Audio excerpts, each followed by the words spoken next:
लड़के का तो खुद निकाह हुआ था, खानदानी तनाजे की वजह से खत्म हो गया। और उसका खानदान और बाकी मामलात? मैंने सब तसल्ली कर लिया बेटा, तुम बेफिक्र रहो। अभी तो बात पक्की कर देते हैं और 3 माह बाद निकाह।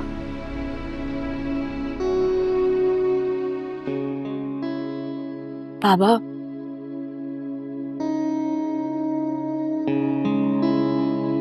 वो यूनिवर्सिटी जाना था, आप प्लीज ड्राइवर से कह दें।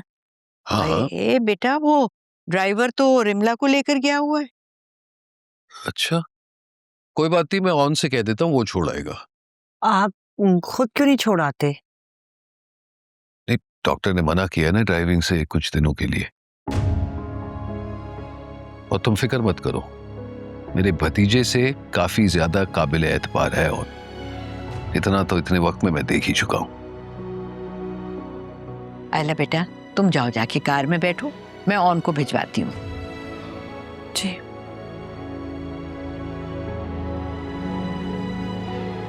कुछ सोच समझ के बात किया करो, तुम भी जो मुंह में आता है बोल देते हो।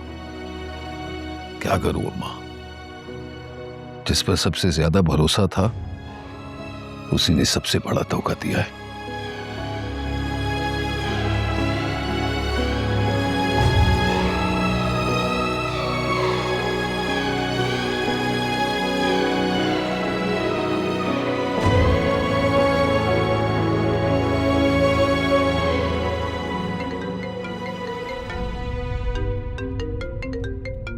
सॉरी।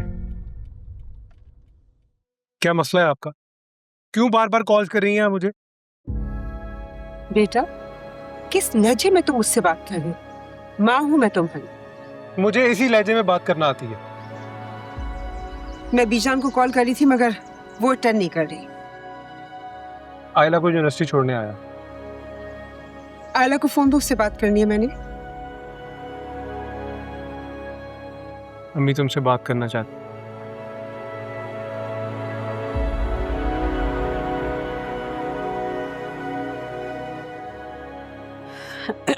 अस्सलाम वालेकुम पप्पू। वालेकुम सलाम बेटा। क्या तुम भी ऑन की तरह मुझसे खफा हो? नहीं, मैं तुम्हें कल कॉल करी थी, तुम्हारा पेपर था। जी। देखो बेटा, जो कुछ हुआ उसे भूल जाओ। अल्लाह के हर काम में कोई ना कोई बेहतरी होती है। मैंने भी बिहार में बहुत बड़ा धोखा खाया, बताऊंगी किसी दिन तुमको। खुदा हाफिज पप्पू। खुदा हाफिज।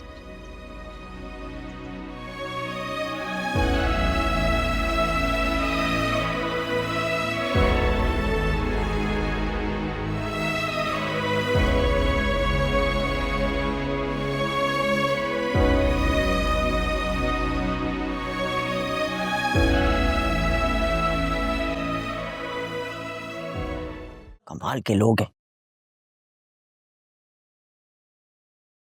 मेरी तो जैसे कोई सुनता ही नहीं है ना। कहाँ है अहमियत मेरी इस घर में?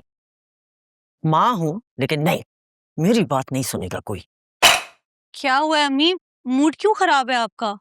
अरे मेरा मूड खराब नहीं है, तुम्हारे अब्बू का दिमाग खराब हो चुका है। अम्मी क्या हुआ है?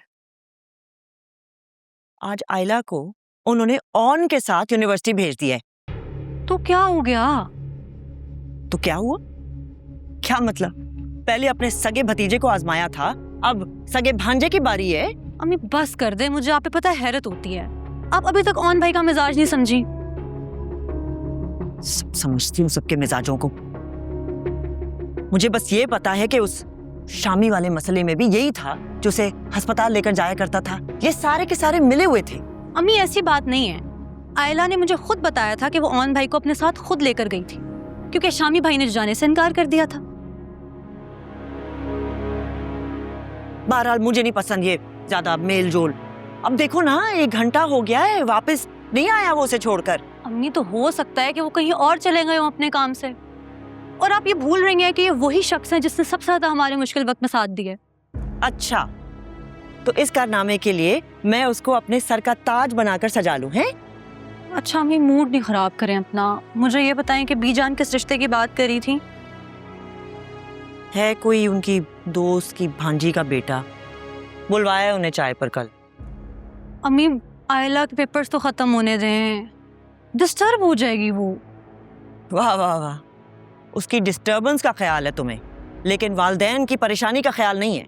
अम्मी मेरा हरगिज ऐसा कोई मतलब नहीं था। आप ये भी देखें ना, भी उसका गम ताज़ा है, पता नहीं कैसा रिएक्ट करेगी वो।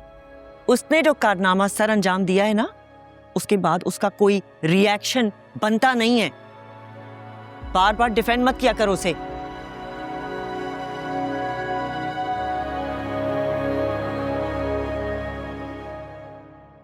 हाँ क्या भिजवा दो ना लड़के वालों को शाम को।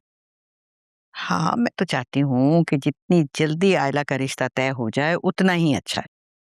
हाँ हाँ शाम की चाय पर। अच्छा ठीक है, खुदा हाफिज।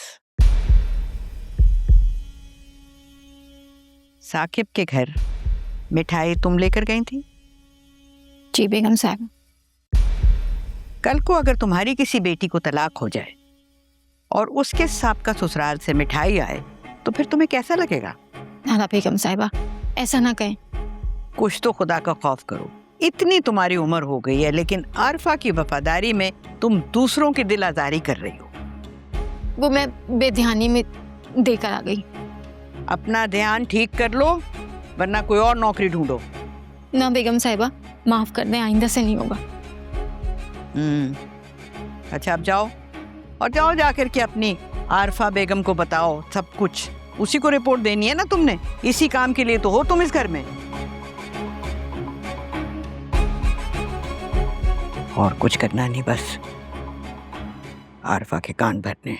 दिल लगी दिल की लगी बन के मिटा देती है, रोग दुश्मन को भी यार अब ना लगाना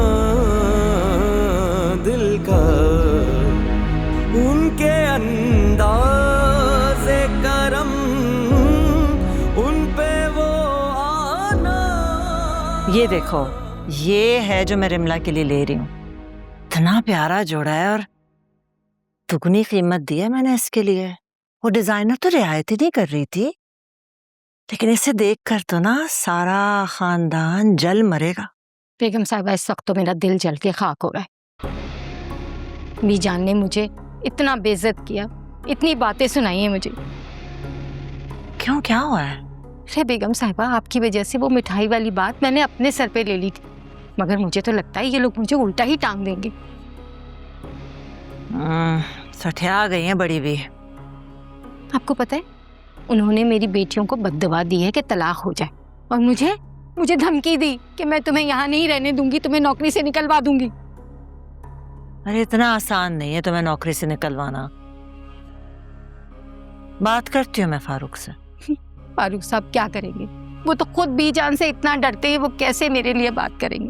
अगर मैं आपको बता रही हूँ बेगम साहिबा, मैं इस बड़ी बी से अपना बदला लेकर रहूंगी। हाँ तो लो बदला, मैंने मना तो नहीं किया। पता नहीं अपने आप को क्या समझती हैं। वो नहीं बोल रही हैं, उनका पैसा बोल रहा है, पैसा। और बड़े साहब तो अल्लाह पूछे उन्हें कैसे बांध के चले गए हमारे हाथ। याद आया, वो जो इनका लौंडा है ना ऑन, वो सुबह से गाड़ी लेके निकला हुआ है। गाड़ी से याद आया, शामी को फोन करूं कि रिमला को यूनिवर्सिटी से तो उठाए जरा, उसका पेपर खत्म हो गया होगा।